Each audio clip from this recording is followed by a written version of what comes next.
dipersembahkan oleh Assalamualaikum warahmatullahi wabarakatuh, pemirsa TV9 Nusantara dimanapun Anda berada. Kembali lagi ada di podcast Ruang Publik TV9 Nusantara yang dipersembahkan oleh DPRD Jawa Timur. Kali ini kita akan membahas mengenai pembangunan infrastruktur jalan di Jawa Timur. Tentu saja bersama dengan narasumber yang sudah membidanginya, yaitu dari Komisi D DPRD Jawa Timur. Ada Bapak Insinyur Haji Yoyo Mulyadi MSI dari fraksi PKB juga nih, Dapil Situbondo, Bondowoso, dan Banyuwangi. Assalamualaikum Pak Yoyo. Warahmatullahi wabarakatuh. Masya Allah, baik Pak Yoyo dan juga pemirsa, kalau kita bicara soal infrastruktur jalan, ini di Jawa Timur punya peranan yang penting sekali. Karena satu, membangun konektivitas, menjalin juga mobilitas, kemudian juga tentunya akan meningkatkan kualitas hidup masyarakat. Karena distribusi pangan, distribusi bahan dan lain sebagainya itu bisa dengan mudahnya begitu ya disalurkan. Nah, kemudian bagaimana strategi kebijakan, lalu implementasinya, lalu evaluasi hingga proyeksi pembangunan terutama infrastruktur jalan di Jawa Timur. Langsung saja kita ingin mendengar jawabannya dari Pak Yoyo ini, Pak. Oke, terima kasih Ibu. Saya mungkin sedikit banyak dulu memberi arahan atau penjelasan mengenai jalan. Soalnya orang itu masyarakat tahunya cuma jalan. Padahal jalan itu sebenarnya ada tugas dan kewenangannya masing-masing. Kalau dilihat dari kewenangan dari atas, ada jalan nasional, kemudian ada jalan provinsi, dan ada jalan kabupaten serta ada jalan desa. Ya. Nah, kewenangannya itu diserahkan kepada yang membinai masing-masing. Sementara untuk yang sementara saya sekarang ada di Komisi D Jawa Timur, itu membinai jalan yang ditangani oleh provinsi. Kalau koneksitas tentu harus nyambung, mulai dari jalan tol, jalan nasional, terus jalan kabupaten sampai ke ujung bawah jalan lingkungan dan sebagainya. Kita melihat sekarang jalan-jalan itu sudah mulai terkoneksi dengan jelas dan pemeliharaannya, penanganannya sudah sesuai dengan aturan yang ada. Cuma sekarang persoalannya banyak jalan yang rusak, menjadi tanggung jawab siapa.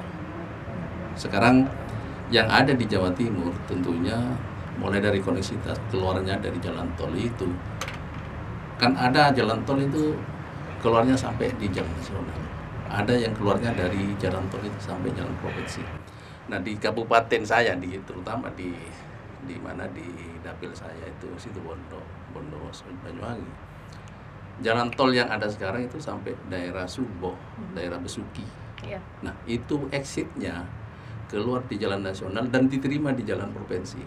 Nah, jalan provinsi yang ada sekarang itu sempit. Nah, ini yang perlu kita bicarakan. Bagaimana koneksitas keluar dari jalan tol diterima oleh jalan nasional dan masuk di jalan provinsi, ini harus lancar terus gitu, sehingga memerlukan pelebaran dan sebagainya, memerlukan penanganan yang sesuai dengan jalur lalu lintasnya masing-masing itu. Baik, tapi di tahun 2025 ini proyeksinya Ibu Khofifah Indar Parawansa akan membuat tol baru, Pak. Tol Probowangi. Kalau tol Probowangi itu kan memang kebijakan nasional, dan memang proyek strategis nasional. PSN. Kan hampir orang banyak tanya ke kita itu, tol Probowangi ini jadi banda ya. Karena sekarang yang dikerjakan baru nyampe Subo, sedang Subo sampai Banyuwangi belum. Iya. Jangankan pekerjaannya, pembebasan tanahnya aja belum. Nah, kalau tol Probowangi ini selesai, sebenarnya sudah sesuai dengan proyek strategis nasional, itu tercapai tujuannya itu. Dulu janjinya di waktu saya jadi kepala dinas PU itu tahun 2025 itu selesai, tapi sampai sekarang hanya sampai Besuki, yang ke Banyuwanginya belum. Kasihan ke arah timur itu. Ya, betul. Iya. Kemudian Pak, kalau tadi disampaikan oleh Pak Yoyo ya, jalan tol nasional itu mengarah atau exitnya itu di jalan provinsi. Sebenarnya apa yang diharapkan oleh Pak Yoyo dan juga masyarakat, terutama di dapilnya jenengan ini, Pak? Jalan tol itu kan ibarat muara. Ya. Kita keluarnya itu ibarat muara, di mana muara itu pelaku ekonomi itu bekerja, sehingga yang diharap itu namanya muara menampung aliran lalu lintas itu harus siap sebenarnya. Nah, kalau ada jalan provinsi yang tidak siap menampung muara itu, ya tentu macet. Ada kemacetan tertentu lah ya, sehingga seperti jalan tolnya exit Suboh. Exit Suboh itu sekarang keluarnya di jalan nasional, masuknya nanti masuk ke jalan provinsi Suboh Bondowoso Jember. Nah, ini tidak disiapkan. Kalau ini disiapkan, kan kelancaran itu akan terus mengalir. Yeah. Itunya seperti itu. Jadi saya menghimbau nantinya kepada gubernur yang terpilih, terutama Kofifa, tolonglah jalan Suboh Bondowoso Jember itu lebarin sesuai dengan kapasitasnya, sehingga menampung muara itu, orang yang mobilitas yang keluar dari jalan tol itu ditampung sehingga jalannya itu lancar. Itu harapan kita ya di Dapil situ Bondowoso. Baik. Berarti pelebaran dan juga perbaikan jalan di akses tersebut gitu Pak ya, supaya bisa menampung tadi yang disampaikan oleh Pak Yoyo, muara-muara tadi. Iya. Baik. Pak, kemudian kalau misalkan ngelihat kondisi infrastruktur jalan di Jawa Timur sendiri Pak secara luas, ini bagaimana menurut Bapak? Untuk tahun sekarang ya, kemarin di saat kita masih menghadapi Lebaran, ada beberapa titik yang rusak, ada beberapa titik yang sampai sekarang yang saya lihat itu masih banyak bolong-bolong. Ya mungkin karena ada efisiensi ya. Karena ada efisiensi dari pusat sehingga, dan kita maklumi itu, tapi bukan berarti tidak ditangani. Tadi telah ditangani, meskipun ditempel-tempel. Nah sekarang posisinya ditempel-tempel, muncul lagi lubang baru lagi. Nah ini sampai kapan itu akan ditangani oleh teman-teman yang ada di dinas dan sebagainya. Baik. Perkara efisiensi ini menjadi pertanyaan sejuta umat, terutama umat di Jawa Timur nih Pak, terkait dengan apalagi pembangunan infrastruktur jalan gitu ya. Nanti kalau misalkan pembangunannya mandek, karena kan sesuai dengan wacana instruksi yang saya dengar itu pembangunan infrastruktur akan di stop dan dialokasikan anggarannya untuk yang lainnya, program-program yang lainnya. Nah itu mungkin bisa disuarakan juga oleh jenengan seperti apa keadaan kedepannya di tengah-tengah efisiensi ini. Ini suara dari Anda ini yang ditunggu-tunggu nih oleh masyarakat Jawa Timur ini. Sebenarnya gini Pak, pembiayaan jalan itu sebenarnya terbagi 3. Satu itu pemeliharaan rutin. Pemeliharaan rutin itu hampir sepanjang tahun itu harus dipelihara. Kalau tidak dipelihara nanti akan berdampak pada jalan itu menjadi rusak. Kemudian pembiayaan kedua itu pemeliharaan berkala. Yang dilihat rusak itu harus dipelihara dengan overlay. Tapi setelahnya diaspal ulang. Yang ketiga pembangunan. Ya, yang pembangunan inilah yang mungkin masuk di efisiensi. Kalau yang pemeliharaan jangan sampai di efisiensi. Kalau pembangunan itu boleh diefisiensi, digunakan untuk lain, tapi yang dua ini kita berharap jangan sampai di efisiensi. Realnya bagaimana realnya? Realnya sekarang yang berjalan itu pemeliharaan rutinnya, berkalanya itu tanggung, berjalan tapi tanggung. Nah kemudian yang pembangunannya itu ada sebagian titik dibangun, sebagian titik tidak diefisiensi. Ini yang menjadi persoalan. Baik. Berarti tadi itu ya tiga poin yang disampaikan. Tiga pembiayaan. Jangan khawatir masyarakat Jawa Timur, sudah diklarifikasi nih oleh Pak Yoyo. Intinya kalau untuk pemeliharaan dan juga perbaikan itu sudah ada anggarannya, semoga nggak diotak-atik begitu ya. Iya. Tapi untuk pembangunan, nah ini nih kita harap-harap cemas berarti ya Pak. Kalau pembangunan yang jelas kebijakan dari presiden, gubernur, bupati dan sebagainya itu bisa saja mungkin tertunda, tapi kalau yang dipelihara itu rusak, malah menjadi bangun baru nanti. Iya. Akhirnya menjadi bangun baru. Baik. Kemudian kalau sesuai dengan Perpres nomor 80 tahun 2019 nih Pak, Jawa Timur tuh punya 218 proyek. Kalau Perpres nomor 109 tahun 2020 menyatakan Jawa Timur tuh punya 20 proyek. Nah, termasuk di dalamnya adalah proyek pembangunan infrastruktur jalan. Statusnya seperti apa nih Pak? Keseluruhan. Kalau saya melihat ini ada yang masih perencanaan. Kalau ada semacam sekarang ada yang sudah direncanakan, tapi ada juga sebagian yang sudah ditender, sudah dilelang, sudah dikerjakan. Contoh kemarin itu saya lewat di daerah saya itu ada jembatan besuk. Jembatan besuk sekarang posisinya sudah ada pemenangnya dan sudah ditender. Tapi ada juga yang tertunda. Yang tertunda ini saya berharap untuk kebijakan dari provinsi itu ya diambil alih lah supaya kita tidak tertunda lagi. Karena mengharap memang masyarakat di bawah itu mengharap pembangunan, mengharap sekali pembangunan itu, terutama akses menuju suatu daerah tertentu. Ya jalan, jembatan, akses. Hampir setiap turun di daerah-daerah kalau kita lagi reses, yang ditanya pasti itu. Yang ditanya itu pasti jalan. Jalannya gimana nih? Gimana? Padahal daerah juga bingung juga. Daerah juga kan kena potong juga sama pusat. Daunnya kena potong, itunya kena potong. Jadi bingung juga daerah itu. Bupati-bupati pada pusing juga ya. Kemudian bagaimana Anda menenangkan masyarakat nih Pak ketika mendapat keluhan seperti itu di tengah kondisi pemerintahan sekarang yang sedang katakanlah berhemat begitu Pak? Ya, kalau bicara tentang ya kita harus bilang sabar lah. Nggak ada kata lain ya Pak ya? Sabar, karena kondisi keuangan kan memang tidak bisa langsung harus bilang mau dibangun. Ya, kita harus pandai-pandai melihat masyarakat. Ya bilang sabar aja. Sabar, nunggu aja kebijakan supaya cepat berubah dan ekonomi kita tetap pulih. Kalau kata orang NU disolawatin. Oh. Biar cepat jadi juga, jalannya ya, gitu juga. Ya Pak ya. Baik.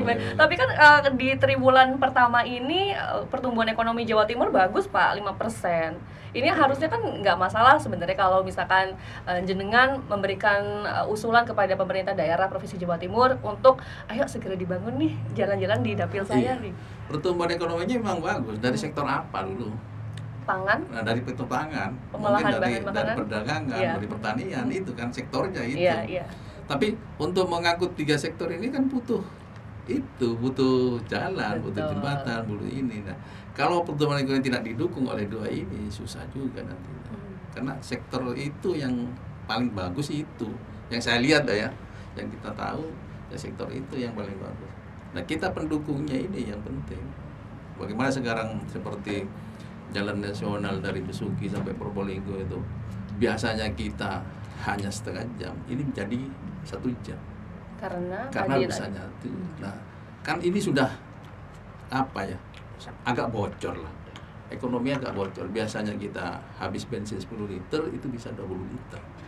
Nah, ini yang menjadi persoalan. Baik. Kemudian Pak, kalau misalkan anggaran tadi sudah, harusnya kan bisa ya Pak ya, tadi diprioritaskan begitu. Kalau saya ngomong harusnya sebagai seorang awam kayak ini kayaknya bisa deh dianggarkan untuk perbaikan jalan karena ada kelebihan 5% pertumbuhan ekonomi kita, bukan kelebihan, pertumbuhan ekonomi di Jawa Timur sebesar 5% dan itu bagus artinya. Harusnya kan bisa dialokasikan. Tapi sebenarnya apa yang jadi tantangan nih Pak? Apakah hanya efisiensi saja atau sebelum-sebelumnya juga sebenarnya sudah disuarakan tapi masih alot nih? Iya, kita ini banyak faktor loh itu, banyak faktor ya. Kalau kita teknis sebenarnya, kalau kita teknis, saya karena dasarnya teknis ya, bicara teknis enaknya langsung bangun kalau teknis. Tapi kalau politik beda. Kalau di politik kan macam-macam gitu anunya, permintaannya dan sebagainya, kebutuhannya, kepentingannya. Jadi perlu orang-orang politik yang ngomong seperti itu. Makanya Anda terjun sebagai anggota DPRD Jawa Timur untuk menyuarakan keresahan-keresahan di dapilnya jenengan. Ya, iya salah satunya itu. salah satunya ya kita ini menyuarakan suara masyarakat di bawah. Di saat saya dulu jadi eksekutif, ya kita eksekutor. Tapi sekarang di saat jadi legislatif menjadi penampung aspirasi yang menyampaikan kepada eksekutif. Itu yang sekarang yang saya. Baik. Kemudian kalau peran Jawa Timur sendiri kan sebenarnya sebagai gerbang baru Nusantara ya Pak ya. Kalau secara geografis itu menjadikan Jawa Timur sebagai yang namanya epicentrum atau center of gravity di Indonesia karena gerbang perekonomian di daerah timur tuh ada di Jawa Timur nih Pak. Kalau misalkan aksesnya aja nggak bagus, nah gimana? Apalagi kalau misalkan di Jawa Timur, di Banyuwangi, Situbondo itu kan juga banyak potensi-potensi wisatanya. Iya. Orang-orang kesana tuh nggak cuman untuk melancong ke Bali, ke pulau sebelah, tapi juga untuk menikmati keindahan alam yang ada di Banyuwangi. Bagaimana menurut Bapak bahwa akses infrastruktur jalan ini berperan sangat penting bagi roda perekonomian di Jawa Timur, Pak? Kalau gerbang baru Nusantara itu perlu diuji karena masih baru tahun sekarang dan masih mau masuk di RPJMD. Ya. RPJMD-nya gubernur dan pelaksanaannya masih 5 tahun ke depan. Kalau sebelumnya kan ada lain. Nah, sekarang gerbang baru Nusantara ini perlu diuji. Makanya gubernur itu penting memfasilitasi akses ekonomi tadi itu, seperti jalan jembatan harus membangun itu. Kemudian di Situbondo itu ada pelabuhan jangkar yang sudah ditangani oleh provinsi. Bagus itu sebenarnya. Itu mengalirkan alur ekonomi secara besar terhadap Indonesia Timur. Dan itu perlu ditingkatkan terus. Nah, saya meminta memang pada gubernur itu supaya jalan jangkar itu masuk statusnya dipindah ke provinsi. Sehingga jangan di kabupaten. Pindah ke provinsi biar jadi provinsi itu menangani itu. Karena itu penting sekali untuk menunjang pelabuhan jangkar itu. Letaknya strategis. Tapi kurang dikelola dengan baik. Ya, artinya prasarana jalannya itu perlu diperbaiki, perlu dibangun lagi. Dan kabupaten tuh kayaknya agak berat bangun itu karena biayanya anggaran, lagi-lagi anggaran. Besar. Baik, apa tidak bisa dikolaborasikan begitu Pak dengan investor dari luar, kemudian dari bukan CSR ya, tapi lebih ke badan usaha milik provinsi begitu Pak? Bisa jadi kalau kebijakan itu dipakai oleh penguasa, oleh gubernur. Sangat mungkin. Tapi kayaknya karena jalan ini kemungkinan besar jalan itu kan selalu dibiayai oleh APBD. Jadi mungkin masih berpikir panjang untuk masuk ke sana.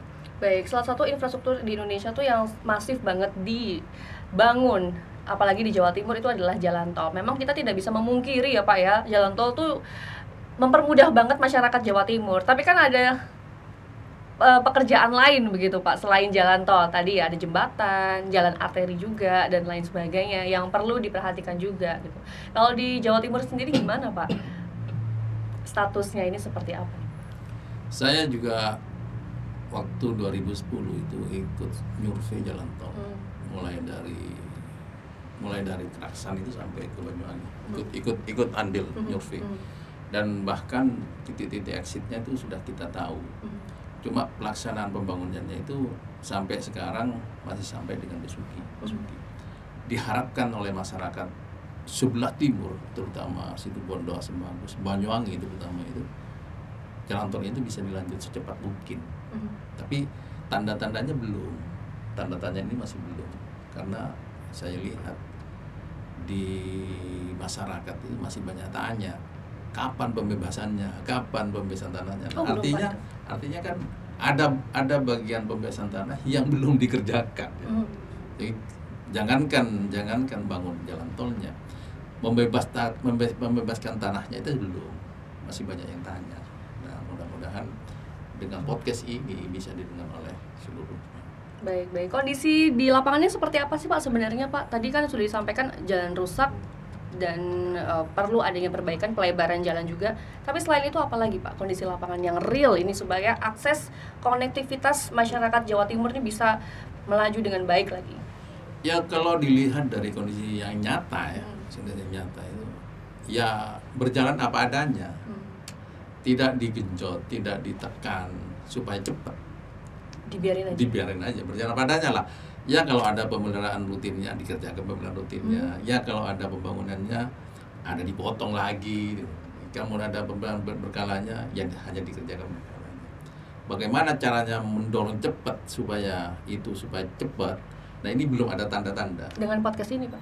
Ya mudah-mudahan dengan podcast ini bisa didorong cepat loh. Iya. Pembangunannya terutama provinsi yang akses jalannya itu asalnya jadi tumpahannya jalan tol turun ke Bekasi provinsi. Nah itu penting, sangat penting itu, karena kondisi untuk LHR-nya jalan tol tinggi, kemudian diterima oleh jalan provinsi, jalannya sempit. Nah ini perlu Baik. Kemudian kalau indikator keberhasilan pembangunan jalan di daerah menurut Pak Yoyo sendiri nih kayak gimana nih Pak? Selain adanya kelengkapan tadi ya, jalannya pas, sesuai dengan peruntukannya, adanya pelebaran jalan jika dibutuhkan, perbaikan jalan secara berkala, dan lain sebagainya. Apalagi Pak? Ada indikator yang sangat penting untuk teman-teman, terutama di dinas-dinas. Sekarang lalu lintas harian rata-rata itu tinggi sekarang. Lalu lintas harian rata-rata. Sementara jalannya masih seperti dulu. Nah, sehingga desak-desakan kan, sempit desak-desakan. Kalau dilihat dari itunya, ya kita harus prihatin lah sebenarnya kalau jalan itu tidak ditingkatkan secara sempurna oleh teman-teman. Baik. Karena LHR-nya tinggi, ditampung di bawah, jalannya tetap ya seperti apa ya, berdesak-desakan. Dan masyarakat udah nggak bisa berkutik apa-apa Pak. Sudah tinggal menunggu apa ya, adanya perubahan dari pemerintah provinsi saja. Harus ada dan harus dilakukan itu. Ini sangat krusial berarti Pak ya, bagi hajat kehidupan orang banyak, apalagi di dapilnya jenengan ini. Iya, sangat harus sekali, karena itu menunjang ekonomi loh. Apa Pak yang kemudian jadi terhambat begitu Pak, karena tidaknya dibangun jalan yang diharapkan oleh Bapak tadi? Ya mungkin salah satunya ya dana ya. Dana mungkin, tapi kalau dilihat dari penghasilan Jawa Timur kan berapa triliun itu, 35 triliun, cukup lah untuk membagi-bagi. Cuma persoalannya sekarang bukan cuma Situbondo aja kita kan ya, ada yang Madura, ada yang dari barat itu. Kalau dari sisi masyarakat sendiri, apa yang menurut masyarakat, wah gara-gara jalan ini jadi terhambat nih semuanya? Kerugian apa yang dialami oleh masyarakatnya jenengan di dapilnya jenengan? Kalau kerugiannya secara ekonomi jelas, yang paling fatal itu di saat rusak, kerugiannya nyawa. Di saat ada orang, maaf ya, ada orang lewat, kemudian di situ ada lubang, jatuh, ketabrak orang. Nah itulah yang kerugian paling fatal. Tapi kalau secara ekonomi jelas lah, ekonomi biasanya saya ke sana harus 1 jam, ini jadi 3 jam. Itu jelas. Yang fatal memang yang Jawa itu.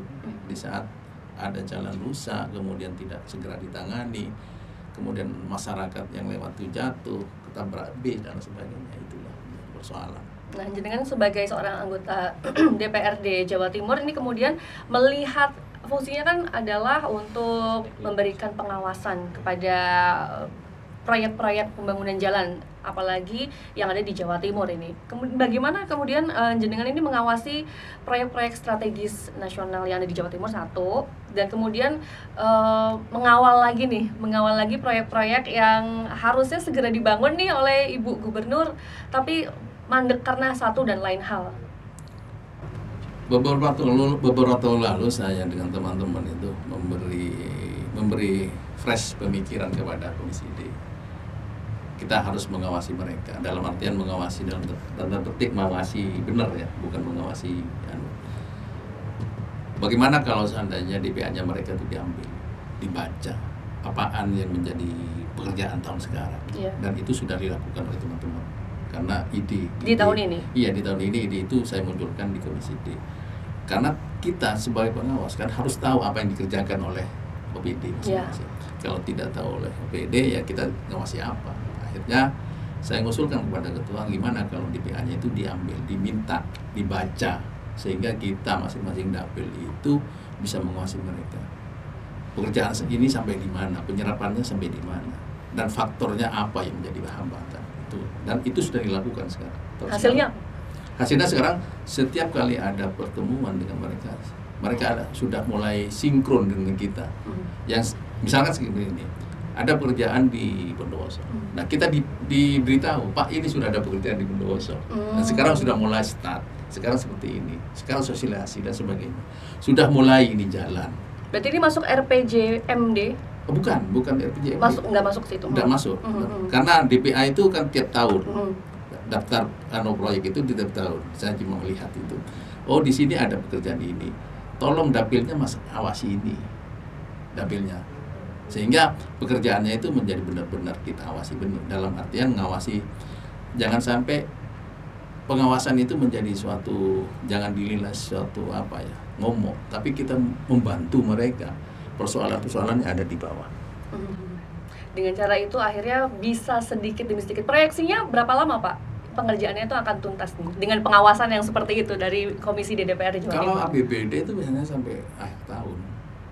Nah sekarang prosesnya ada yang sudah tender, ada yang baru mulai perencanaan dan Iya, sebagainya. saya lihat statusnya di Sinfra itu sebenarnya masyarakat juga bisa mengaksesnya di Sinfra ya Pak ya. Iya. Tapi pada prinsipnya sampai akhir tahun Desember harus selesai. Namanya APBD. Baik, bukan dalam jangka waktu 5 tahun, tapi setiap tahunnya perlu ada evaluasi tadi itu Pak ya. Oh enggak, kalau yang APBD tiap tahun, tiap tahun kita masih. Kalau selama 5 tahun ini seperti apa Pak? 5 tahun itu usulan apa yang jenengan berikan? 5 tahun ini kan RPJMD itu. Ya. RPJMD kita garap sekarang, kita bersama-sama dengan Bapeda saling isi, saling koreksi sehingga menghasilkan RPJMD yang memang diharapkan oleh masyarakat. Kemudian kalau per tahunnya itu ada anggaran per tahun yang sudah kita bahas dengan APBD. Kemudian saya selalu mengharapkan terus terang aja, bagaimanapun juga kita harus memperjuangkan ya daerah masing-masing. Betul. Kita harus menyuarakan daerah masing-masing. Yang dulu mungkin tidak pernah disentuh, tidak disuarakan karena ada saya di Komisi D ya saya nyuarakan benar di Komisi D. Satu contoh kemarin ada banjir di Situbondo, kemudian sungainya itu punya provinsi belum ditangani, ya saya tekan harus ditangani. Kan ada sungai yang menjadi kewenangannya provinsi, ada beberapa, ada sungai dan kabupaten dan sebagainya. Ya karena kemarin itu sangat membahayakan warga, saya telepon kepala dinasnya, ya kasih tahu ini persoalannya. Situbondo tidak bisa, kabupaten tidak bisa, karena ini punya provinsi. Akhirnya mereka juga datang ke sana, sudah meninjau, sudah survei, sudah mengukur. Mungkin insya Allah tahun depan dimasukkan. Baik, strategi yang dilakukan selain mengambil DPA tadi Pak, supaya bisa mengawasi proyek-proyek yang sedang dibangun dan lain sebagainya, apalagi Pak yang kemudian dilakukan oleh jenengan terutama di Komisi DPR di Jawa Timur untuk bisa nge-push lagi, kemudian bisa membuat pemerintah Provinsi Jawa Timur juga apa ya istilahnya, sebenarnya yang di jalan yang dibangun kan juga banyak begitu ya, tapi bisa fokus juga nih sama kebutuhan yang disuarakan sama jenengan begitu. Ya selain DPA itu kan tugas utama kita sebagai dewan. Yang lainnya mungkin melalui LSM dan sebagainya. Informasi-informasi dari masyarakat itu kan masuk ke kita, aspirasinya mereka. Melalui itu kita bicarakan, kita usahakan bicarakan. Karena ini sifatnya teknis sekali kan Pak ya, bukan sosial, bukan isu sosial yang bisa disosialisasikan begitu. Ada yang memang harus sosial, ada yang harus teknis ya. Ada yang masyarakat memang menghendaki, kan mereka tidak tahu ini provinsi, ini kabupaten, ini pusat. Mereka cuma menginginkan, Pak Yoyo di situ ada jembatan yang sudah mulai rusak. Di mana? Ya itu suarakan. Saya lihat dulu, itu kewenangan siapa sih kewenangannya? Katakanlah kewenangannya pemerintah pusat. Ya kita bicara dengan provinsi kita. Kemudian kewenangannya pemerintah provinsi. Ya kita bicarakan dengan teman-teman yang ada di provinsi. Kalau di kabupaten ya kita konsultasi dengan bupati. Nah seperti ini yang harus kita jalani selama ini. Kalau proses sinkronisasi antara pemerintah pusat, pemerintah provinsi, kemudian pemerintah daerah, kabupaten dan juga kota ini dalam pembangunan jalan sendiri seperti apa Pak sejauh ini di tahun 2025 ini? Ada acara namanya Musrembang ya. Musrembang itu mulai dari desa sampai ke kabupaten diangkat ke provinsi sampai ke nasional. Sinkronisasi itu sudah baku dibuat oleh pemerintah pusat. Nah, yang provinsi itu nerima si musrenbangnya itu dari kabupaten ke provinsi. Mana yang menjadi tanggung jawabnya provinsi yaitu diterima. Tapi itu kalau tidak didesak ya. Kadang-kadang dibiarkan aja. Kalau tidak ada yang mendesak. Contoh misalkan tidak ada anggota dewan di situ yang mendesak. Itu ya lewat aja, sekedar musrenbang aja. Sehingga saya di saat ada musrenbang kabupaten dengan musrenbang provinsi campur jadi satu di sini ya kita teliti satu-satu memang supaya itu bisa dimasukkan. Dan kemungkinan besar kalau dewan yang ngomong itu kemungkinan besar diterima sama provinsi. Jangan sampai nggak diterima, Pak. Jangan. Baik, ini sebentar lagi kan juga masyarakat Muslim nih akan merayakan Hari Raya Idul Adha nih, Iya. Pak. Pasti juga banyak yang mudik dan menggunakan jalan provinsi, jalan kabupaten dan kota begitu, Pak. Nah, bagaimana kemudian persiapannya sejauh ini, sidaknya seperti apa, inspeksinya? Apakah ada kekurangan-kekurangan menuju mudik Idul Adha ini, Pak? Kalau di daerah kita di Situbondo, Bondowoso, Banyuwangi, mudik itu biasanya hari raya Idul Fitri. Beda dengan yang Madura. Yang Madura itu Idul Adha. Iya. Idul Adha itu pasti ramai daripada Idul Fitri. Ya, kita sebenarnya sama sih pengawasannya seperti Idul Fitri. Lubang-lubang jalan itu tetap kita kontrol, kita lihat, karena hampir setiap 2 minggu sekali saya PP kan, seperti Situbondo sini dilihat, oh di sini ada lubang, dikasih tahu dinasnya segera cepat. Antisipasi itu penting karena setiap hari raya, setiap hari besar nasional itu memerlukan momen-momen supaya kita lancar lah urusannya, lancar semuanya. Baik, berarti persiapannya sejauh ini fine-fine aja, ya, fine-fine aja, lancar-lancar aja, belum ada kendala tertentu begitu, Pak, ya? Belum ada. Jangan sampai. Belum. Kalau di Idul Fitri ada yang kemarin itu. Iya. Ada 1170 lebih titik yang harus ditempel. Diperbaiki. Iya, harus. Baik. Sekarang itu sudah selesai dan cuma muncul lubang-lubang baru ini. Nah, berarti pengawasan terhadap kontraktornya seperti apa nih, Pak, kemudian? Ini masuk di pemilihan rutinnya mereka. Jadi nggak tahu saya. Yang penting saya cuma ingin tahu, ingin memastikan jalan itu dipelihara mulai dari Januari sampai Desember. Urusannya kontraktornya siapa ya urusannya mereka, dinasnya masing-masing. Berarti DPR jenengan tidak sampai ke situ, tidak mengawasi sampai ke situ berarti. Yang penting sampean memperbaiki itulah. Siapapun yang terserah. Baik. Kalau dengan skema pembiayaan alternatif nih, Pak, seperti kerjasama pemerintah dengan badan usaha KPBU dalam pembangunan jalan provinsi, apakah sudah diimplementasikan? Saya belum melihat secara pasti, tapi itu dibolehkan. Sebenarnya itu dibolehkan, tergantung pada pemerintah masing-masing. Cuma kalau dilihat dari APBD, Jawa Timur itu kan besar APBD-nya, PAD-nya itu, daripada bantuan pusatnya. Jadi ngapain kita kerjasama dengan BUMD itu? Ya itu aja dipakai, dikelola dengan baik. Beda kalau PAD-nya kecil. PAD-nya kecil itu layak disupport. Disupport. Nah ini PAD-nya kan tinggi. PAD-nya itu hampir berapa triliun itu yang saya tahu. Baik, karena tadi banyak sekali jalan yang perlu diperbaiki, dilebarkan. Artinya kan pasti akan ada prioritas dari pemerintah provinsi juga, Pak, terhadap jalan-jalan yang perlu diperbaiki. Kalau menurut jenengan nih, Pak, bagaimana penentuan prioritas pembangunan perbaikan jalan, terutama di dapilnya jenengan ini berdasarkan kebutuhan atau berdasarkan pendekatan ekonomi nih, Pak?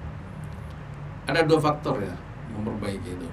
Kalau urutannya itu rutin, berkala, pembangunan. Kalau rutin per tahun, kalau berkala per 4 tahun. Secara teorinya, kalau pembangunan tentatif di mana itu dibangun, ya di situ dia. Tapi kalau dilihat dari itunya, mana yang mendesak?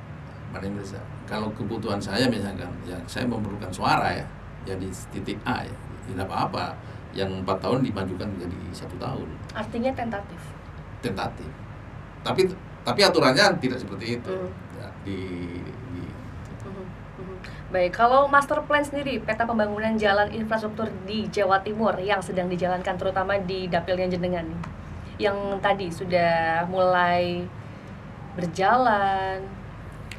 Yang saya waktu jadi Wabub ya, master plan Jawa Timur itu ada segitiga emas nih, jalan segitiga emas.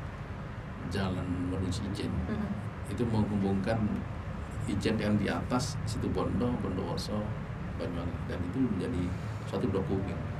Dan masa sekarang belum. Jadi sampai sekarang belum terrealisasi, cuma sekedar wacana dan di dokumen.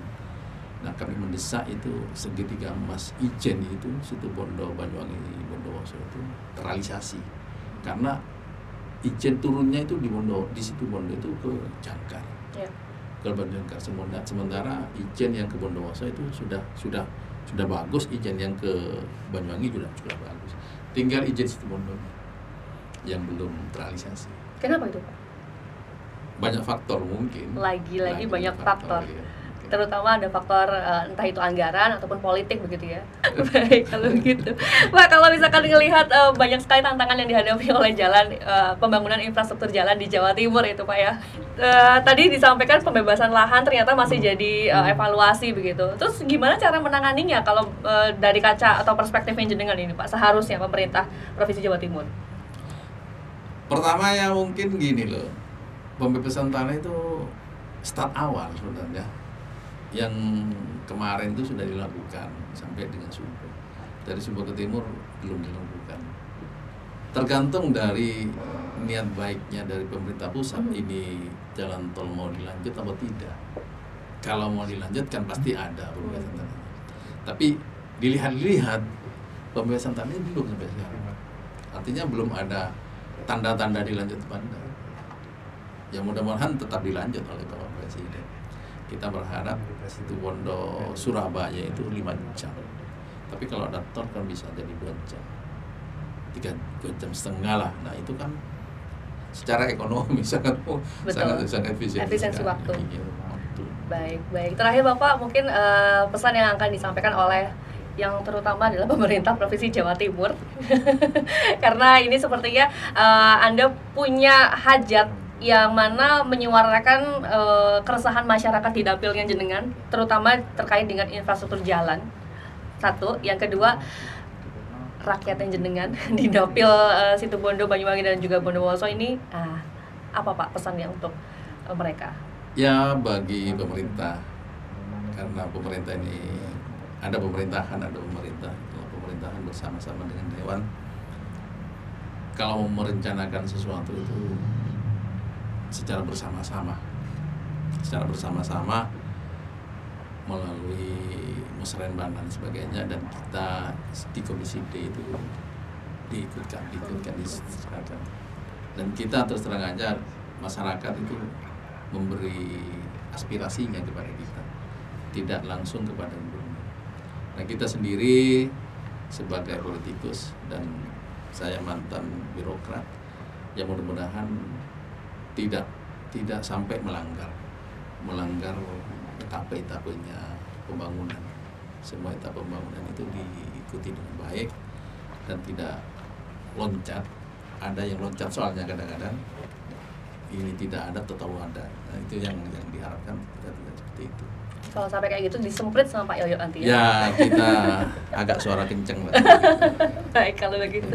Ya pemirsa, semoga tadi apa yang disampaikan oleh Pak Yoyo dari Komisi DPR Jawa Timur, Dapil Situbondo, Bondowoso, Banyuwangi ini juga bisa mewakili keresahan dari masyarakat dan didengarkan juga oleh pemerintah Provinsi Jawa Timur serta mungkin pemerintah kabupaten kota gitu ya, biar ada sinergi gitu ya Pak ya. Karena ini kan bukan hajat satu orang atau satu lembaga saja begitu, tapi hajatnya orang banyak. Sekali lagi terima kasih Bapak sudah rawuh di studio podcast TV9 Nusantara, dan jangan kapok lagi Pak untuk menyuarakan aspirasi masyarakat di podcast Ruang Publik TV9 Nusantara Pak ya. Siap kalau gitu. Baik pemirsa, tadi bincang-bincang kita bersama dengan Insinyur Haji Yoyo Mulyadi MSI, Komisi DPR Jawa Timur, Dapil Situbondo, Bondowoso, Banyuwangi dari fraksi PKB. Saya Siwa Perwira, pamit undur diri. Sampai jumpa di podcast Ruang Publik TV9 Nusantara dipersembahkan oleh DPRD Jawa Timur selanjutnya.